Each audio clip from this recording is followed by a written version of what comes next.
na Adom ye na edwada do say nso a wa wonim say ye call C4C liver specialist no mo ne yedi community chupa wo ye liver no eho na ne ba be signs and symptoms ye liver function so nyema bi abaye a betumi ha wo liver no ene nyema bi a wo ye betumi aboa wo liver no wa ko pelivoton eduro ne bi so ano ti Dr. George Esiama Junior ewa ha no pedo ye nchia we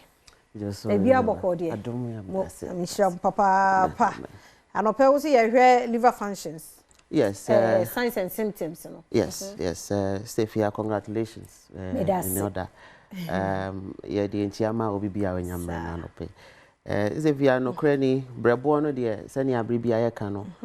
Ye Unkunjano. Say, oh, call war, Uhia, all your arsenals. Utu, we giant Bibia. Now imagine, say, oh, call one our leader, no home fano. Not as a one hour corner crown and cranshani in Hosa. Nti brabo ne de yankunja no yankopon yansem no ma brabo na hoodin soronko bi nti ono ankasa no yare osa no ho yare na ninjuma no so dooso eti se obeyare pe na chese afi ejuma e wose wodi ni nyina no eso ate nti eni kwan se yetwen mpo ma brabo no yare nanso eya yedi hu agro de bia me ka se de wode sra wo ho ne de uhu ma rashes bi ma infection bi awu but the echo mu no ya umfa weni hu ohunti na wo se brebo no ye nto na ejeje mu kra na eya se brebo no try so obesa no ho yare na se ontumi nsa yare na ensunsanso bi eda edi woni pedua mu ma ekenya wo se tu anamo one major thing na eya esene se you be a friend of pruritus basically ejina homa ahokeka ebi wo wa localize you can localize or one area pe ebi so ye generalize etimi wo ho ni nyina ebi kura aquagenic na che se udware wie ya pe na ho keka ho empembebre no utumi ka ko conventional practice and hospital abon say ye mau antihistamine no kre because if you bani pedua mu a ye was special cells bi wo ye joint any ye hunam nua ni nyina ebi te say mast cell ebi te say dendritic cell ebi te say macrophages we me hu sa pe na o mu produce histamine nti histamine no so was eba na bi o blood vessels na ma moja ekọ bebi efi no wo no na kwa ye hu ejuma nti say ebe dose wo ni pedua mu pe na afi no ahokeka na dose na so say brebo no wa ahoden a e fight sa na ma we nyina ma wo nti one major thing ye ahokeka another thing ne say you be a friend bilirubin no say your spleen and your bone marrow break it down my produce red blood cells we are bilirubin no was a free ni peduanim brebo ya na be provide ba na chi bilirubin no na se be dia ba bontin in our urine and na say in our stool I don't think e bia say be wo baby so a no when say we stool ni a gold color kakra because of bilirubin no but bilirubin no but na woni peduanim che na brebo no ntimi yin free mu a na be settle wo weni na fe weni no aye yellowish esi won kwala mu ene na tede bi esi aye say yemfa no nkɔhye blue light mu all these things no aye liver no na ebo won kaye eno no ya another major thing one thing is say disturb sleep in fact nkrofo omunya liver problem almost about 60 to 80% of them enya problem with sleep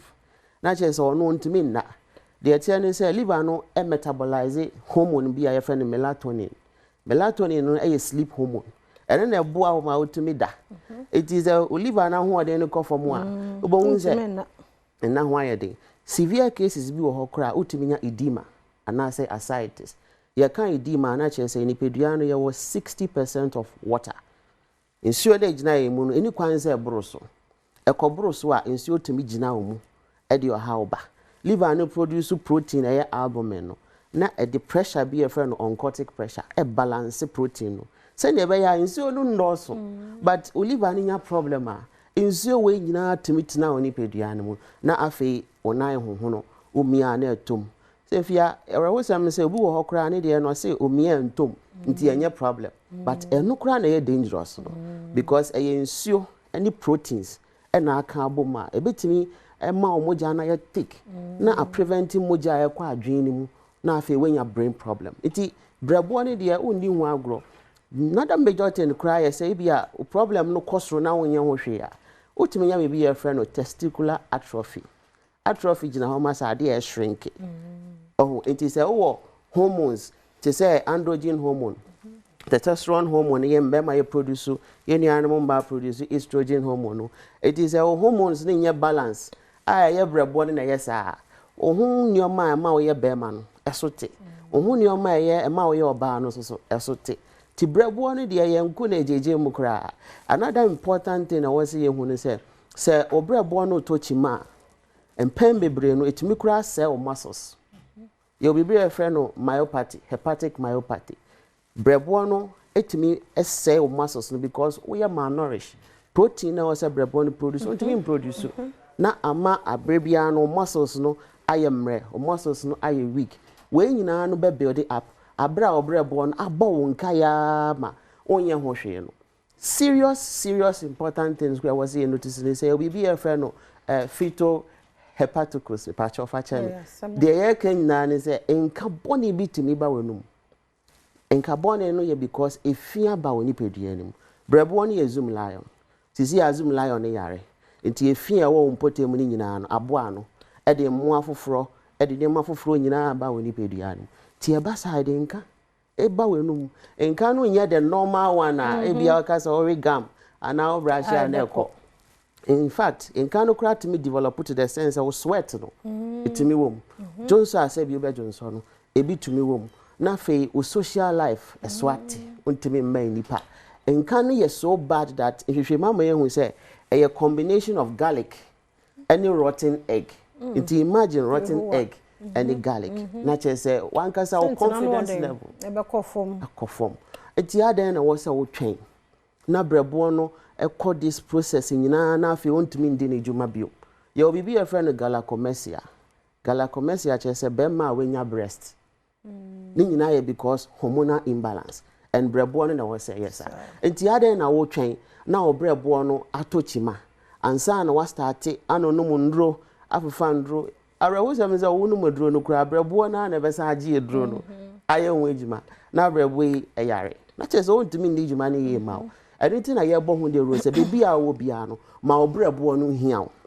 na pe C4C liver tonic na no anything na was wonum C4C liver tonic eboa ma hepatocyte tissues a obrebo ni mu sinusoid aye blood vessels a obrebo ni mu lobes a obrebo ni mu kapha cells a obrebo ni mu natural cells a obrebo ni mu ni nyina na ho ode no kosoro sene ebe ya ebe prevent infection ebe prevent itches ebe prevent all these things na yabobo so I don't think yes say free number me to join na first 50 callers I was special discount so discount apart from discount and best na free delivery amount o baby awo Ghana Europe baby no patch of free C4C liver tonic approved by FDA from 12 years and above na we to me annum ma oliver no ho hia na bo ho ban free number ye na ye ndi nkomo 050 00 40 331 050 00 40 331 and I say 050 00 40 328 050 00 40 328 C4C liver specialist your liver your life your GN ni di your treatment plans ni di anything na dey bia ye ka say once treated forever treated. And okay, you do be ase. Yes, da Dr. George Siama Junior, Onyanye Senior. Yada na say papa say ne wa beche ya de me so yentie ni ye na entumi emwa ba menchia da Tony ai me papa US eno wo say de wa ba aha da Tony baby a one pay me chia wo papa